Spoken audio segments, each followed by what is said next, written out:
大家好，开始今天的分享之前，希望你能给人间烟火点个订阅，我将会分享更多优质的内容。和闺蜜一起穿越后，她嫁给了消防员哥哥沈巍安，而我在她的婚礼现场看上了医生弟弟沈巍明。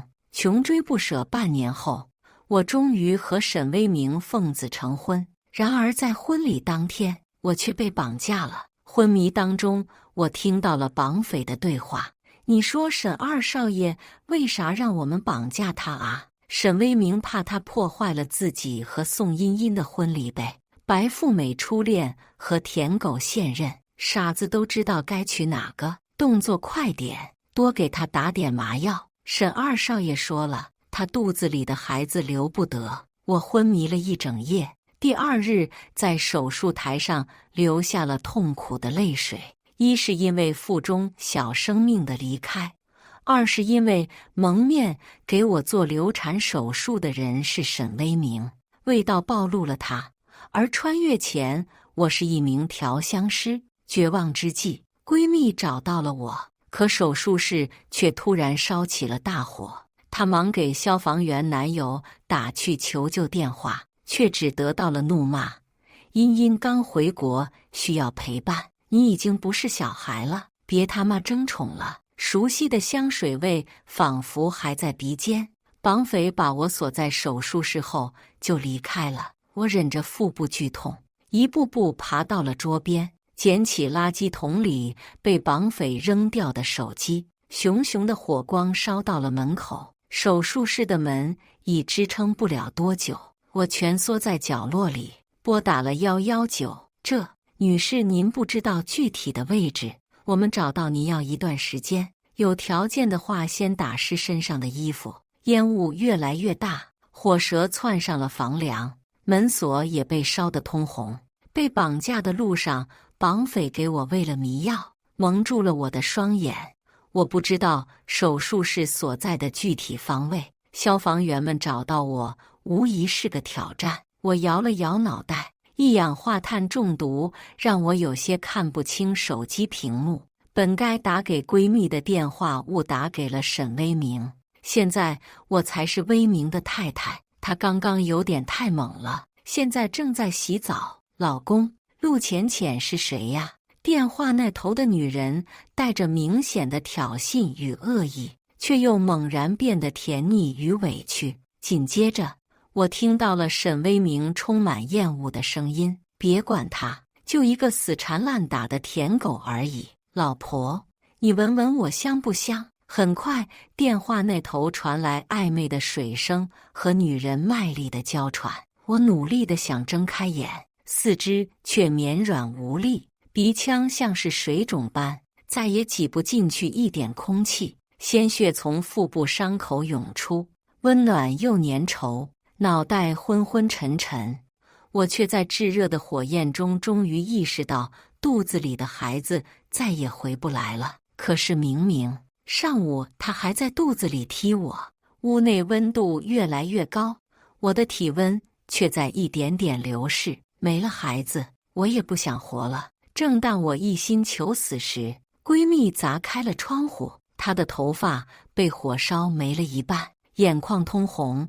再坚持一下，我已经打过火警电话了，不要丢下我一个人好不好？火越来越大，堵上了他来时的窗户，怎么办？对，沈巍安在附近。她擦干眼泪，给消防员老公打去电话，却只得到了怒骂：“茵茵刚回国，需要陪伴，你已经不是小孩了，别他妈争宠了。”电话被挂断，浓烟充满了房间。昏迷前，我看到头顶摇摇欲坠的房梁，却再也睁不开眼了。或许命该如此，我缓缓地闭上眼睛。再醒来是在医院，闺蜜把我的位置告诉消防员后，他们用了最快的速度赶来。我和闺蜜陷入昏迷时，他们浇灭了大火，把我们救了出来。昏迷前的房梁的确落了下来，但那时我已昏死。闺蜜为了保护我，被房梁砸中了半条腿，只能截肢。而我不只是流产，沈威明在给我做流产手术时，故意毁坏了我的子宫，我再也无法生育了。看着闺蜜空荡荡的左腿，我流下了痛苦的泪水。暖暖，我好痛，我坚持不下去了，我要分手。好，你分我也离。他们两人愿意上赶着2夫11女，我们就成全他们。我给沈威明打了7通电话，都没人接，最后只好发了条短信：分手吧，我们彻底结束了。发出这条短信后，沈威明破天荒地给我拨回了电话：陆浅浅，你他妈一天天闲得没事是吗？打电话不接就提分手威胁，别搞笑了，本来就是你上赶着舔我，谁稀罕你啊？能滚多远滚多远。本来还觉得你要是懂事，我可以把你养在外面，你配和茵茵比吗？我警告你，你就算死了也和我没关系。老公，是谁呀？你怎么这么凶？电话那头传来宋茵茵撒娇的声音：一个舔狗而已，不用管。电话被掐断，我看着手机屏幕上的壁纸，眼底染上自嘲。也是，我怎么配和他的初恋和他的白月光比？只是可怜我的孩子，还未见一眼，这个世界就离开了。其实一切都早有征兆。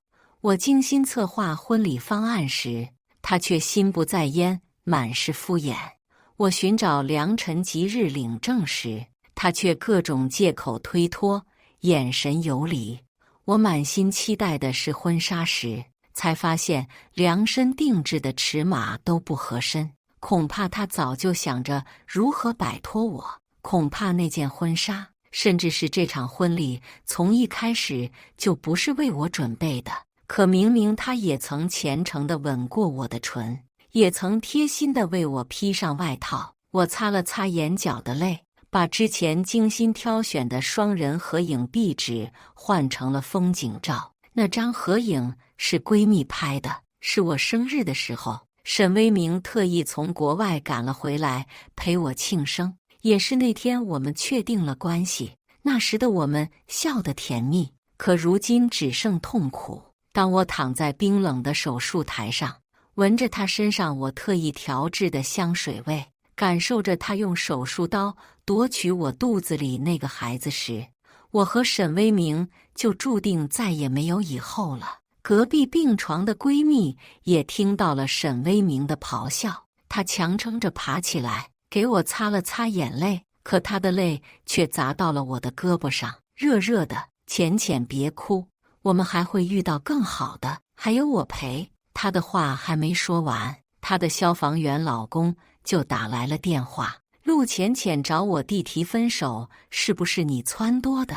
你就这么见不得别人好？我都和你说过了，我弟和宋茵茵结婚是有苦衷的，你们两个能不能懂事点，别胡闹了？我看你现在活得好好的，我才发现你怎么这么自私呢？能不能别浪费资源？还有我和你说过了，茵茵刚回国，我们就叙旧怎么了？我只把她当妹妹，你听不懂人话吗？就这么善妒忌？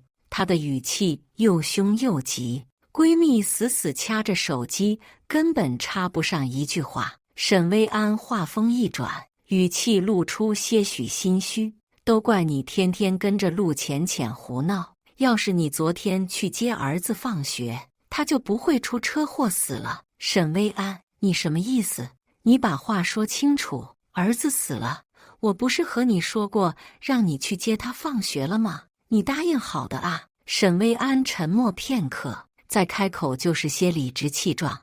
你是全职太太，接孩子是你的工作，我天天这么忙，你心里不清楚吗？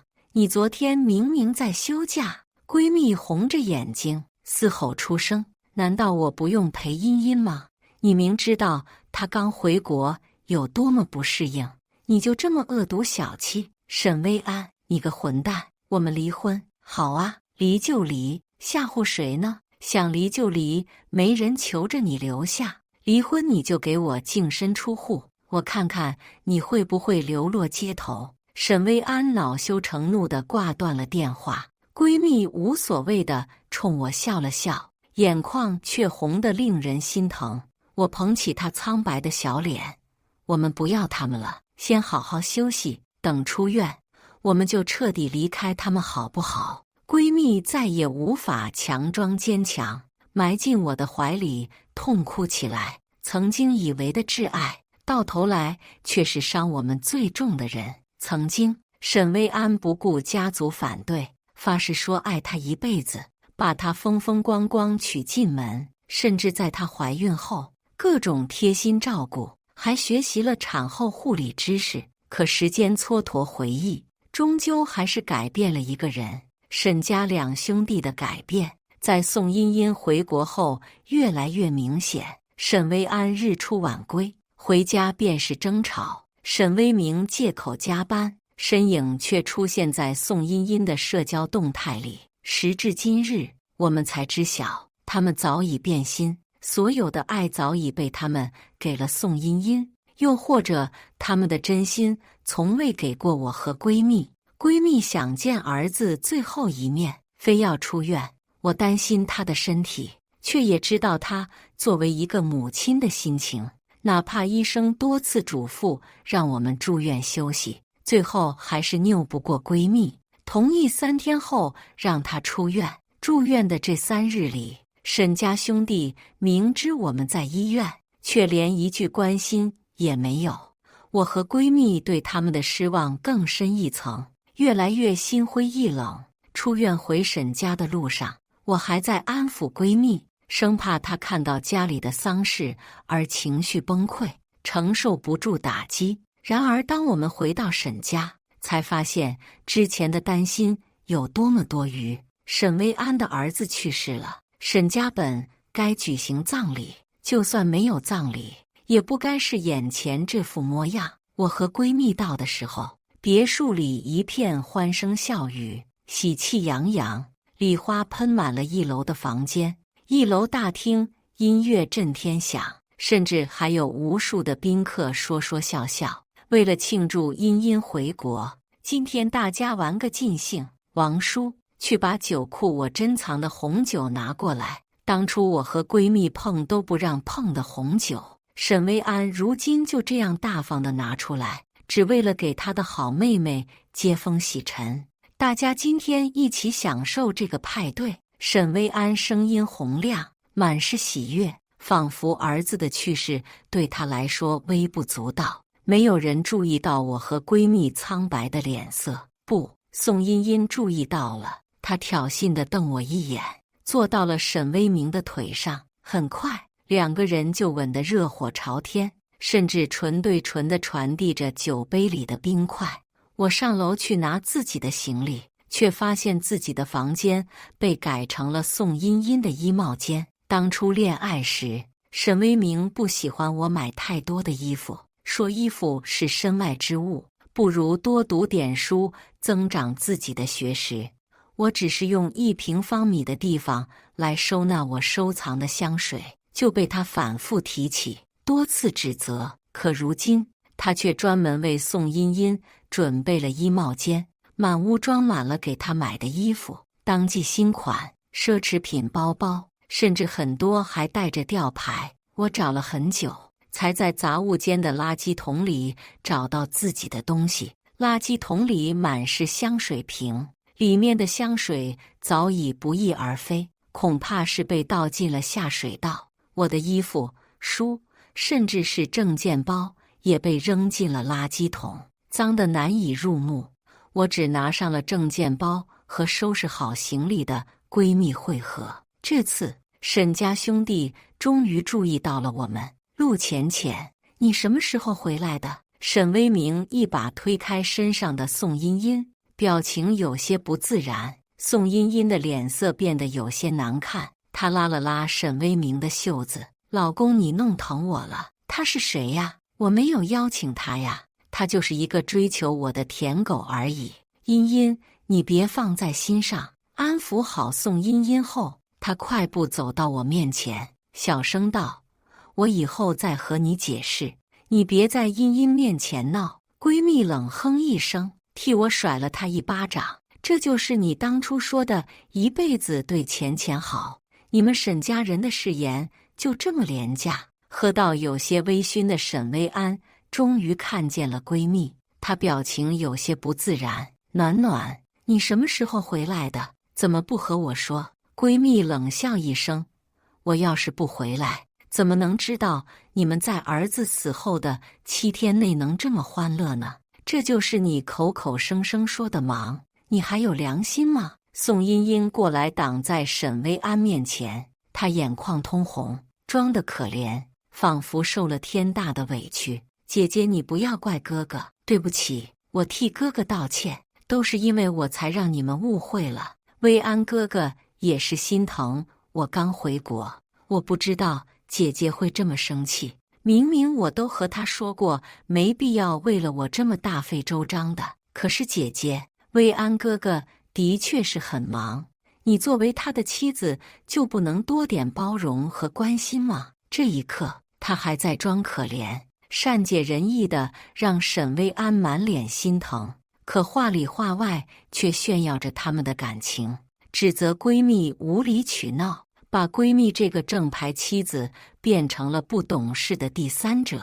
眼看着闺蜜就要爆发，我拉住她，然后狠狠扇了宋茵茵一巴掌。是啊，你体谅你的陆哥哥，那你去给他当老婆啊，别光心疼别人老公啊。你一女侍二夫也很辛苦吧？林暖，管好你的闺蜜，你们简直不可理喻。既然儿子已尽死了，我们就该先照顾好活人，这点道理都不明白吗？你们两个能不能别这么小赌心肠？沈微明心疼地把宋茵茵抱入怀里，沈薇安则是站出来，愤怒地指责闺蜜。闺蜜冷笑一声：我不管你们怎么样，我要见我儿子，已经火化了，你别在这无理取闹了，行不行？我不信，你把儿子还给我，就算火化了，我也要见到他的骨灰。闺蜜声音沙哑，哭着拽沈薇安的衣服，却被她扇倒在地。王叔把他俩扔出去，闺蜜和我被赶出了家门，摔倒在地面上。在大门关上的一瞬间，沈薇安注意到了闺蜜空荡荡的左腿，她想再看一眼，却被宋茵茵牵住了手。薇安哥哥，你不是说给我准备了礼物吗？沈薇安摸了摸她的头道：我去给你拿。她强压下心里的不安，自我安慰道：当初为了防止他破坏茵茵的婚礼，他找人弄残了妻子的左腿，可他特意交代过，只要第2天走不了路就好，不可能截肢的。反正他没有什么亲人，离不开自己。等派对结束，他再去哄哄他就是了。可直到第2日，他没有等到回家的妻子，反而收到了他寄过来的离婚协议书。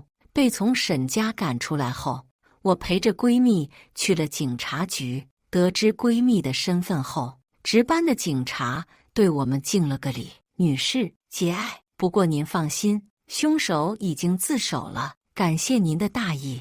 我相信您的儿子也会为他的母亲骄傲。我们这才知道，原来在闺蜜儿子出车祸的当天，沈薇安就捐了儿子的器官，而器官捐赠手术就在今天。我和闺蜜从警局出来，匆匆打上车往医院赶。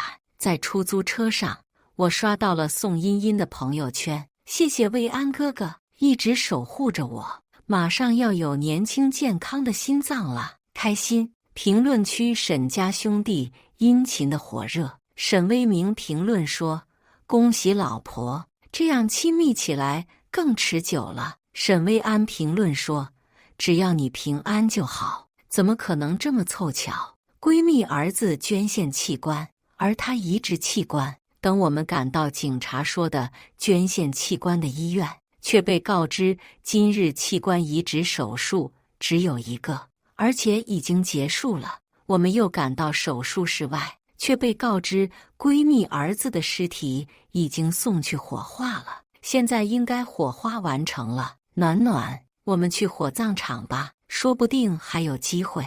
闺蜜强撑着点了点头。然而我们路过手术室旁的病房时，却听到了熟悉的声音：薇安哥，嫂子知道你把儿子的心脏捐给我了吗？要不告诉他一声吧，我怕他生气。沈薇安低沉道：茵茵，我们认识这么多年，你在我心里远比一个几岁大的孩子重要。孩子还会再有的，可你是我宠大的妹妹，我怎么舍得你因为一个孩子离开我呢？沈威明也开口安慰道：你放心吧，我哥做事干净利落，那只是场意外，他们不会知道真相的。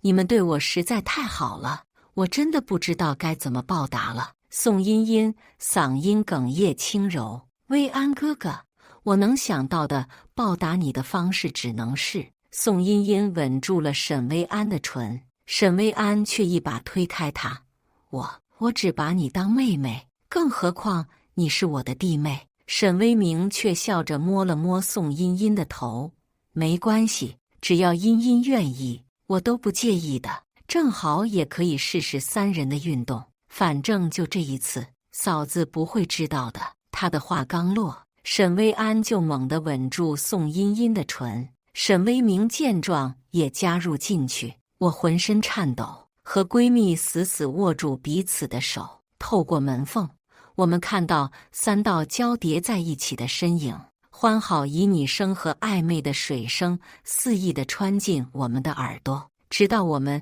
站到双腿麻木。病房内荒唐的行动终于结束，闺蜜再也站不住，直接晕了过去，咚一声倒在了门上。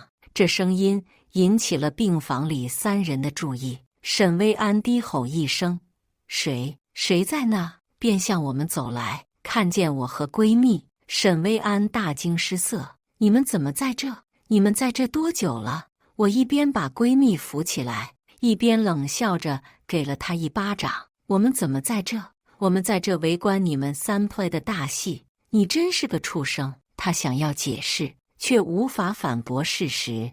看到昏迷的闺蜜和她截肢的右腿，她苍白了脸色：暖暖怎么了？怎么截肢了？不可能，我明明特意交代过，只是让她无法行动，别破坏婚礼就好，怎么会严重的截肢？如果不是怀里还靠着闺蜜，我恨不得一刀捅死面前这个畜生。是啊，你为了不让暖暖破坏你宝贝妹妹偷来的婚礼，所以提前弄伤她的腿。那你知不知道你的好妹妹特意交代你的人一定要弄断她的腿，让她成为瘸子，她的伤都没好就来救我，给你打电话求救，你却说她浪费资源，都是你害的，你亲手害死了你们的儿子，又害他丢了一条腿，我不会放过你的。愤怒之下，我的声音引来了许多旁观的人。沈威明扶着面色潮红的宋茵茵出来：吵什么？你有完没完？我和茵茵已经结婚，你能不能别这么不要脸，别来纠缠我们了。宋茵茵也楚楚可怜开口：是呀，姐姐，你过去怎么死缠烂打，纠缠我老公我都不追究了，可我们已经结婚了，求求你放过我们吧。闻言，看戏的旁观者们用鄙视的视线看向我，开始指指点点，无非是说我不要脸，上赶着当小三之类的话。够了，你们是不是觉得我和暖暖在这个世界没有靠山，就可以任你们欺负？我看向沈薇安，沈薇安在自己老婆面前和自己弟弟、弟妹三人play的感觉很爽吧？围观者的窃窃私语与鄙视的视线也扎向他。我又看向沈威明，沈威明找人绑架自己怀孕的女友，只为了把婚礼改给刚回国的初恋，是不是很开心？亲手做流产手术杀死自己的孩子，是不是很得意？听到我最后一句话，沈威明后退2步：你怎么知道是我？顿时旁观者们纷纷冲他们吐口水：人模狗相，真不是人。就是我看他俩护着的那个女的也不是什么好东西。宋茵茵眼含热泪，摇摇欲坠：姐姐，你能不能不要把人想得那么坏？我自认为没有对不起你，你为什么这样污蔑我？我嗤笑一声，对，你没有对不起我，是他们沈家两兄弟为了你违法，为了你绑架我，为了你打断自己老婆的腿，为了你找人撞死自己的儿子，只为了把儿子的心脏给你。你摸着良心发誓，你真的不知情吗？你清白吗？说到最后，我哽咽了，抱起闺蜜，转身要离开。没了一条腿，再加上这些天的悲痛，怀里的闺蜜轻得让我眼眶发酸，泪如雨下。围观的人群自动给我让出一条路，沈薇安却追上来，纠缠道：“你说的是真的吗？你们真的遇到了火灾？”她想要触碰闺蜜，却被我瞪回去。我会用这种事情开玩笑？你是消防员，难道那天有没有发生火灾？幸存者是谁？你查不到吗？如果不是附近恰好有出勤的消防员，我和暖暖早就死在了那场大火里。沈薇安听到后跌坐在地，沈薇明听到后也面无血色，喃喃道：“不可能，你最喜欢卖惨了，这是假的是不是？我明明交代过的，我交代过让他们不要伤你的。”所有人都被沈家兄弟的无耻震惊到了，旁观者不语，只是一味的拍照录像。偏偏宋茵茵出声抱怨：“老公，你不要伤心了，我想姐姐这次肯定和之前一样，是赌气而已。”见沈威明不理他，他跺了跺脚，又去找沈薇安：“薇安哥哥，你别难过了，嫂子这不还好好的吗？这不是你的错。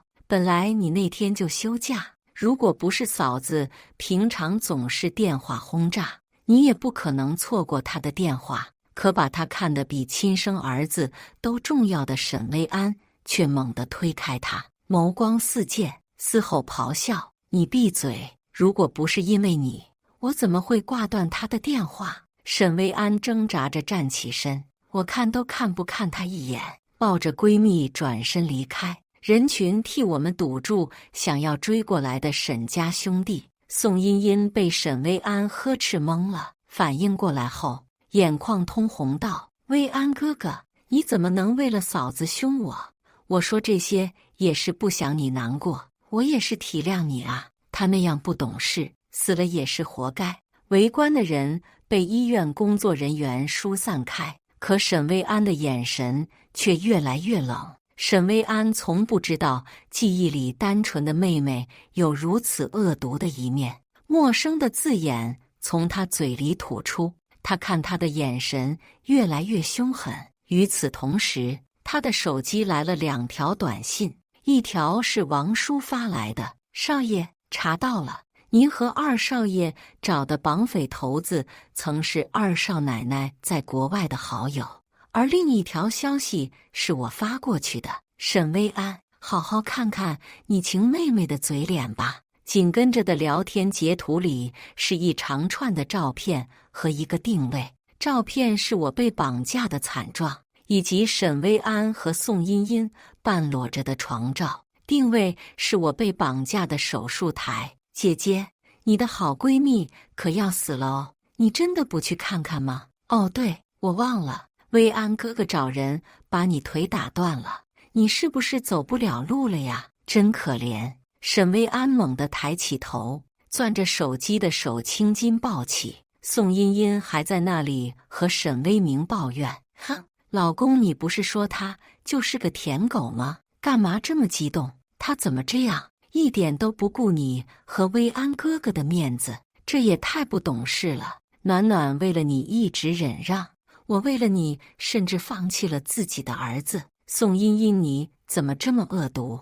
为什么去挑衅他，非要害死我的妻子？难道你才满意吗？”沈薇安扯起他的领子，崩溃地吼道。宋茵茵慌了神，再也说不出为自己狡辩的话。她苍白了脸色，只好咬咬牙，捂住心口：“薇安哥哥，我心脏疼，好难受，对不起，我不知道，或许我们一家都是早逝的命。”沈薇安松开了手，看着他说：“这是最后一次，欠你的我早已还清。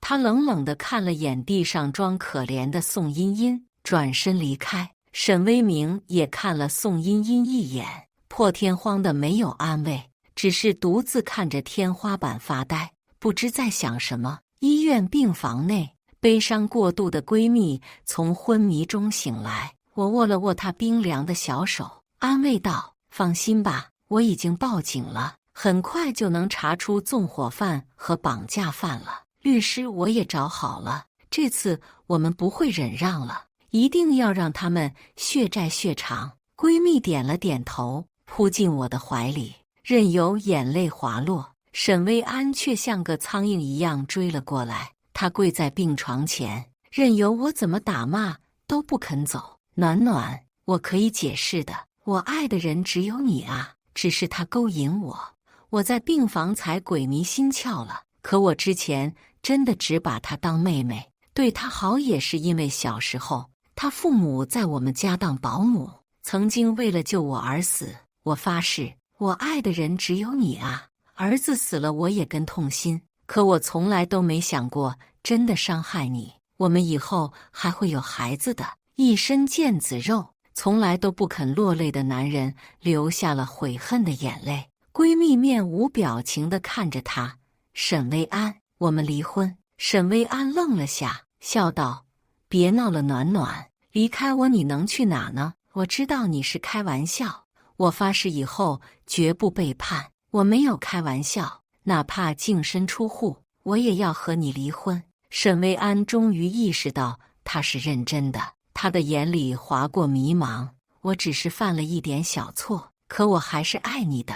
至于离婚吗？他还想再说什么，电话却响了。沈薇安，赶紧来消防队，领导找你。暖暖，等我有时间再来看你。离婚协议我不会签的，你不能对我这么残忍，我一定会让你回心转意的。她走后，闺蜜平静地和我说：“浅浅，原来放下一个人只需要一瞬间。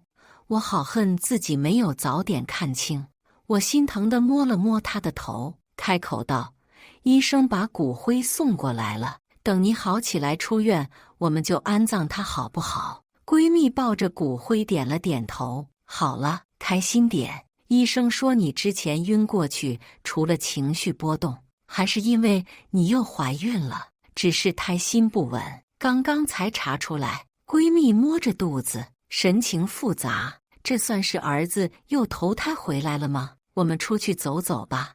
我和闺蜜刚离开病房，就看到了宋茵茵，她低垂着头，双手绞着衣角，拦住我们，弱弱地开口：“姐姐，我知道你可能觉得我做了什么不好的事，但我真没那个意思。我从小就没什么心眼，和薇安哥哥也是从小一直这样相处惯了，所以我也没想到姐姐会生气。要是我哪里做的不对，姐姐你别和我一般见识，你大人有大量，就原谅我这一次吧。”说罢，她抬起头，眼神里满是祈求。她说着自己错了，可话里话外却在炫耀他们之间的感情。闺蜜这个正牌妻子，在她嘴里像个小心眼、无理取闹的女人。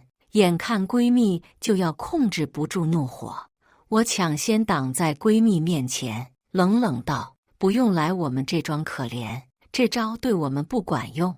我们会用法律武器一直追究下去，直到罪魁祸首伏法。”闻言，宋茵茵也不装了，一把把我和闺蜜推倒在地。一个死瘸子，一个死舔狗，不知道在骄傲什么。她还想再说，拐角处却传来脚步声。她眼神闪烁过之后，竟是自己给了自己一巴掌，直接瘫坐下去，像是被我推了一把。我吓了一跳，刚想爬起来，接着就被跑来的沈微明一把推倒。“你有病吧？茵茵，怎么样？你没事吧？暖暖，你别吓我。”医生，我和沈微明同时开口，确认宋茵茵没事。沈微明这才转过头来，准备对我破口大骂。听到我的声音，他也注意到闺蜜腹部被血染红的病号符，眼神瞬间慌了。宋茵茵当初用了全身的力气，所以闺蜜的孩子最后还是没保住。病房里，她躺在床上无声落泪。沈薇安闻讯赶来，一拳把跪在地上的沈微明打倒。你他妈对我老婆做了什么？那是你嫂子。她眼眶红红，心疼的想要靠近闺蜜。我冷笑一声，挡在她面前。你要是真心疼她，就让罪魁祸首付出代价。我对着角落里当缩头乌龟的宋茵茵嗤笑一声。不，茵茵她知错了，她不会那么恶毒的。我没讲话，而是把从医生那里要来的医院监控播放给她看。病房里陷入死寂。浅浅，让她滚！我不想看到她。调查结果出来了，是宋茵茵买通了绑匪，让他们纵火。也是她要求他们打断闺蜜的腿，让她站不起来。我和闺蜜把宋茵茵和沈家兄弟告上了法庭，而沈薇安在被消防队叫走后，就被告知她被停职了，要她接受调查。现在调查结果也出来了，得知真相时，沈薇安眼里满是不可置信，大声道：“有证据吗？没有证据的话，就是污蔑。绑匪已经供认不讳，还提供了电话录音。他和宋茵茵在国外就已经勾搭成奸了。宋茵茵并没有你想的那样善良，当初让你陷入困境的大火是宋茵茵父母放的，把你救出来也只是因为他们想害死你的父母，侵吞你的家产。只是可惜火太大，他们才没逃出来。”沈薇安闻言，一下瘫坐在椅子上。不可能，这怎么可能？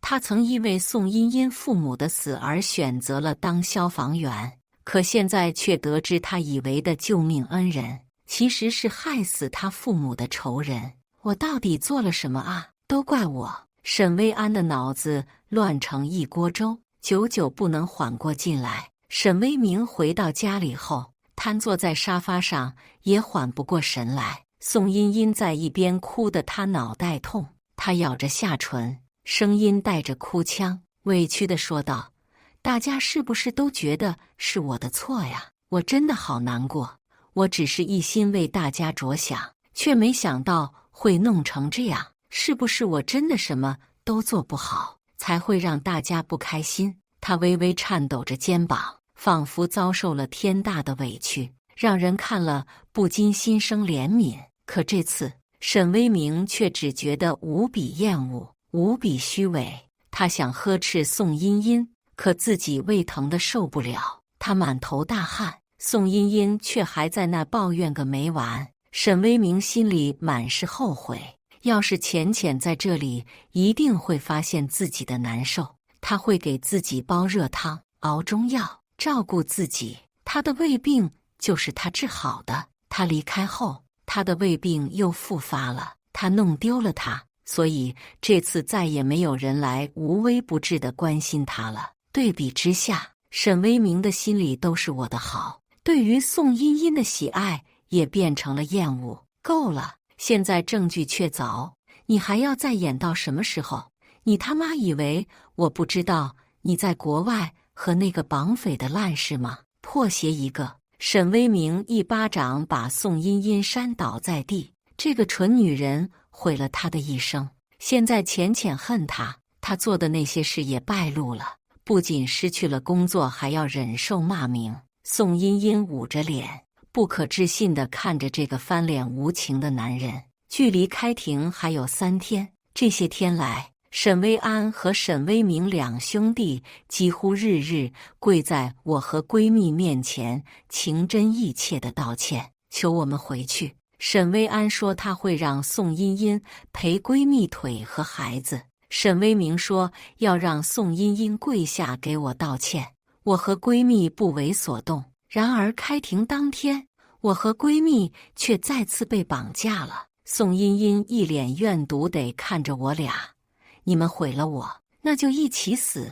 我被他的无耻无语道，毁了你的是你自己和沈家兄弟，和我们有什么关系？和他们的账慢慢算。先绑你们这2个好绑的，只要你们死了，他们就会崩溃了。”他刚说完，沈家兄弟就赶来了。宋茵茵说：“只要他们下跪道歉，就放了我们。”沈巍安沉默着跪下，却趁宋茵茵不备救下了我们。而沈威明则是拿出早就准备好的刀，插入了宋茵茵的心脏。与此同时，警察也赶到了。自从被绑架过一次，我就设置了快捷报警。在被绑架的一瞬间，我就按下了快捷报警键。宋茵茵死了，闺蜜和沈威安成功离婚，分到了不少的财产。沈家兄弟也锒铛入狱。我想，没有了他们的未来，我和闺蜜同样会生活得很好，甚至是更加幸福。以上就是今天分享的故事。大家有什么想说的、想吐槽的，欢迎在下方评论交流。也更希望能给人间烟火点个订阅，我将会分享更多优质的故事内容。